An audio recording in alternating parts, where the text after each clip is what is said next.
HSC 24 ব্যাচের শিক্ষার্থীরা, তোমাদের জন্য কেমিস্ট্রি অন্যতম একটা কনফিউজিং টপিক নিয়ে চলে আসলাম, যেটা নিয়ে আসলে স্টুডেন্টরা প্রায় কনফিউশনে ভোগে। আসলে জিনিসটা কি, এখন আমার পিছনের বোর্ডের মধ্যে দেখতে পারতেছো, আমি অলরেডি লিখে ফেলছি। এখানে দেখো আইসোটোপ, আইসোটোন, আইসোবার, আইসো ইলেকট্রনিক, জিনিসগুলোর মধ্যে একটা কমন জিনিস লক্ষ্য করো, সেটা হচ্ছে সবগুলো নামের শুরুতে না আইসো দেয়া আছে। দেখো এখানেও আইসো, এখানেও আইসো, এখানেও আইসো, এখানেও আইসো। আসলে আইসো জিনিসটা কি দেখেন, আমরা আগে এই জায়গার মধ্যে দেখে আসি, ভালো করে মনে রাখবে এই জিনিসটা। সেটা হচ্ছে আইসো কথাটার অর্থ হচ্ছে সমান, সমান মানে সব কিছু সমান। এখন এই জায়গার মধ্যে যখন তোমরা লক্ষ্য করবা আইসোটোপ কি সমান, আসলে কোন জিনিসটা সমান, আমি কি জিনিসটা বোঝাচ্ছি যে এই জিনিসটা সমান। এখন দেখো একটা জিনিস, এই সমান জিনিসগুলো বোঝার আগে তোমাদেরকে আরেকটা জিনিস বুঝতে হবে, সেটা হচ্ছে যে আমরা ধরো এখানের মধ্যে আমি সোডিয়াম লিখে ফেললাম। তো সোডিয়ামটার যদি পরিচয় জানতে চাই, প্রথমে তোমাকে বুঝতে হবে সোডিয়ামের পারমাণবিক সংখ্যা কত, সোডিয়ামের পারমাণবিক ভর কত, সোডিয়ামের নিউট্রন সংখ্যা কত, প্রোটন সংখ্যা কত, কত প্রশ্ন থাকতেছে।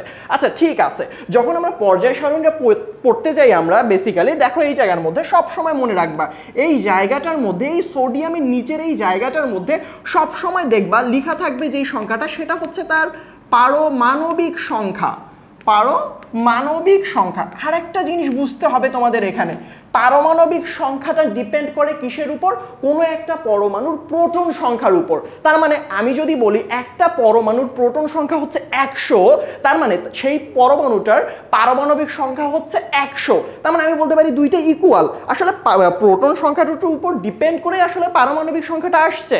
তাহলে আমরা এখানে বলতে পারি যে পারমাণবিক সংখ্যা যা, প্রোটন সংখ্যাটাও তা, সমান সমান আমরা এখানে লিখতে পারি প্রোটন সংখ্যা, প্রোটন সংখ্যা।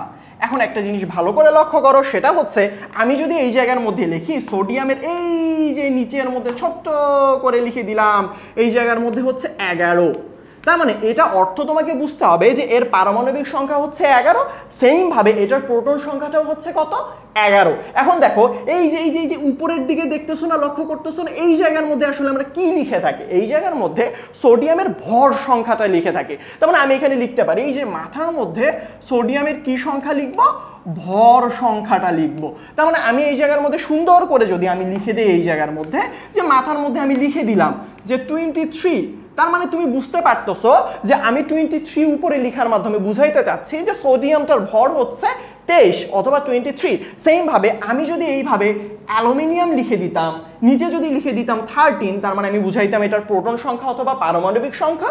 সেম ভাবে আমি যদি উপরে লিখতাম 27, তার মানে আমি বুঝাইতাম এটার ভর সংখ্যা। এখন আসলে আমার এই জিনিসগুলো জানা কেন বেশি প্রয়োজন, এটা বেশি প্রয়োজন এই জন্য যে আমি আইসোটোপ, আইসোটার্ন, আইসোবার, আইসো ইলেকট্রনিক এই জিনিসগুলো কখনোই মানে আমরা বের করতে পারবো না যদি না এই জিনিসগুলো বুঝি যে কোথায় ভর সংখ্যা বসে, কোথায় পারমাণবিক সংখ্যা বসে।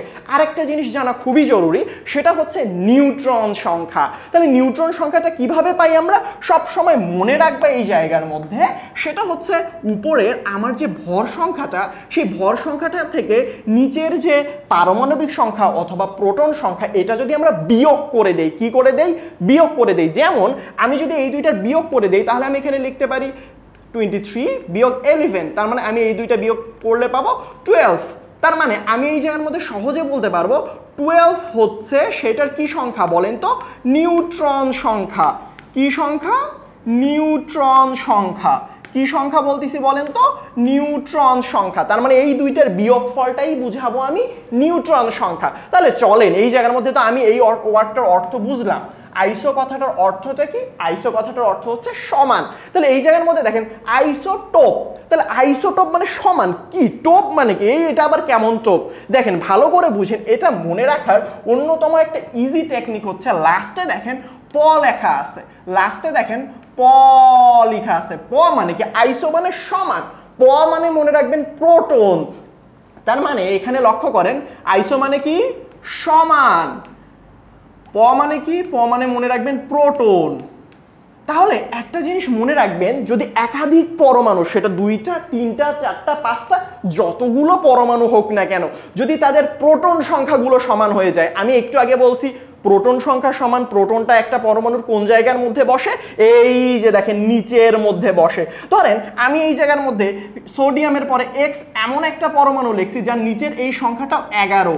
তার মানে দেখেন তো ভালো করে লক্ষ্য করেন তো, সোডিয়ামের পারমাণবিক সংখ্যাও 11, এখানে এক্স নামক পরমাণুটার পারমাণবিক সংখ্যাও 11, দুইটা সেম হয়ে গেল না, প্রোটন সংখ্যা দুইটা সেম হয়ে গেল না। তো এই যে দেখেন প্রোটন দুইটা যদি পরস্পর সেম হয়ে যায় তাহলে সেই ক্ষেত্রে আমরা কি বলবো, আইসোটোপ, মানে প্রোটন সংখ্যা সমান। দেখেন ভালো করে বুঝেন, এখানে দেখেন হাইড্রোজেনের নিচে 1, এই যে দেখেন নিচে 1, এই যে দেখেন নিচে 1, উপরেগুলো কিন্তু ডিফারেন্ট, 1 2 3 এদের মধ্যে কিন্তু কোনো মিল নাই। তাহলে মিল আছেটা কোন জায়গায়, মিল আছেটা হচ্ছে এই যে দেখেন নিচে 1 1 1, তার মানে যেই সকল পরমাণু গুচ্ছর মধ্যে কি থাকে, প্রোটন সংখ্যাটা সমান থাকে, তাহলে সেইটাকে আমরা কি বলবো, তাদের পরস্পরকে আইসোটোপ বলবো। পরস্পর মানে কি, এইটা এটার আইসোটোপ, এই জিনিসটার আইসোটোপ হবে।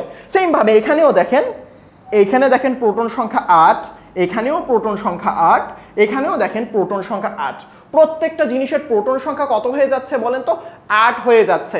তার মানে এই জায়গার মধ্যে দেখেন প্রত্যেকটা যেহেতু প্রোটন সংখ্যা 8 হয়ে যাচ্ছে, তার মানে এটা কি হবে বলেন তো, এই অক্সিজেনগুলো পরস্পরের আইসোটোপ। সেম ভাবে আমি এই জায়গার মধ্যে আরেকটা জিনিস দেখেন, আইসোটোন, আইসো মানে তো আমি জানি সমান, আর এই জায়গার মধ্যে দন্ত নতে কি আসে বলেন তো, নিউট্রন। এই দেখেন নিউট্রন, নিউট্রন, তার মানে কি সমান বলেন তো, আইসো মানে যেহেতু সমান, তাহলে কি সমান, নিউট্রন সংখ্যাটা সমান। তাহলে নিউট্রন সংখ্যাটা একটু আগে বুঝাইছিলাম যে এই যে উপরের সংখ্যাটা নিচের সংখ্যাটা যদি বিয়োগ করে দেই তাহলে আমি পাই নিউট্রন সংখ্যা। তাহলে এখানে 2 থেকে 1 যদি বিয়োগ করি তাহলে এখানে একটা সংখ্যা বিয়োগফল পাবো আমি এখানে 1। সেম ভাবে এখানে 3 থেকে যদি আমি 2 বিয়োগ করি তাহলে আমি 1। তাহলে দেখেন তো একটা মজার বিষয়, সেটা হচ্ছে যে আইসোটোন যে আমি পড়তেছি, নিউট্রন সংখ্যাটা পরস্পরের সমান, তাহলে দেখেন এই জায়গার মধ্যে দেখেন দুইটারই নিউট্রন সংখ্যা পরস্পর সমান। তাই আমরা বলতে পারি এই হাইড্রোজেনটা এবং হিলিয়ামটা পরস্পরের কি হবে, আইসোটোন হবে। HSC 24 ব্যাচের শিক্ষার্থীরা তোমরা তো দেখতেই পারতেছো আমরা কত কঠিন টপিকগুলোকে সহজে উপস্থাপন করতেছি। সেম ভাবে আমাদের 10 মিনিট স্কুলে HSC 24 ক্র্যাশ কোর্সের যে স্টুডেন্টরা আছে তারা কিন্তু আমাদের সাথে নিয়মিত এই কঠিন জিনিসগুলো খুব সহজে আয়ত্ত করে ফেলতে পারতেছে, এবং তার সাথে সাথে এডমিশন লেভেল পর্যন্ত যে প্রশ্নগুলো আছে সেগুলো কিন্তু আমরা সাথে সাথে সলভ করে ফেলতেছি, যাতে তোমাদের প্রিপারেশনটা আরো বেশি মজবুত এবং শক্ত হয়। সুতরাং তোমরা আর দেরি করবে না, এখনই কমেন্টে দেওয়া লিঙ্কে প্রবেশ করে এনরোল করে ফেলো। চলো পরবর্তীতে আমরা এই জায়গার মধ্যে আরেকটা জিনিস দেখো, সেটা হচ্ছে আইসোবার। আইসোবার জিনিসটা কি, দেখেন আমি আগে বলছি আইসো মানে হচ্ছে সমান, তাহলে বার মানে কি, এই যে বৈষণ্য র দিয়ে মনে রাখতে হবে। বৈষণ্য র দিয়ে কি এমন আসে, ভর, বৈষণ্য র, ভর।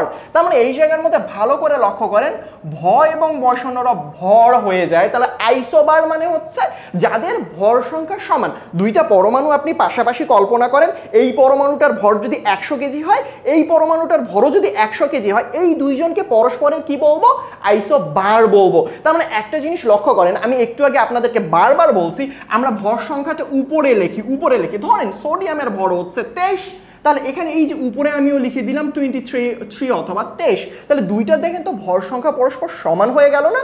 তাহলে বলবো এই সোডিয়াম এবং এক্স পরমাণু পরস্পরের আইসোবার।